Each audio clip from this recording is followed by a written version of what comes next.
C'est un sujet qui est différent. Il se situe justement en amont du précédent, puisque là, en l'occurrence, il s'agit de doter de manière un peu complémentaire l'équivalent du fonds vert. C'est un sujet que nous connaissons bien, que ma collègue Maïna Sage a eu l'occasion de défendre il y a peu de temps, très rapidement et très bizarrement d'ailleurs. Je rappelle que les collectivités du Pacifique ne sont pas éligibles ni au fonds Barnier, ni au fonds vert, construit sur la base de la COP 21.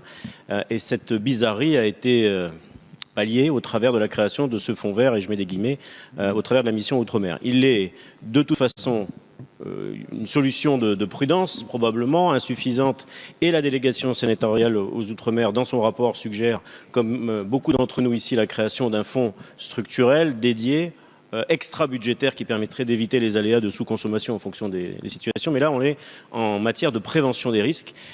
J'interviens donc au titre de ces territoires du Pacifique qui sont eux aussi très exposés. Certains disent les premiers exposés aux effets du réchauffement climatique et de la montée des eaux. C'est une réalité dans beaucoup de territoires qui ne sont pas des territoires français, qui subissent déjà cette montée des eaux là aujourd'hui.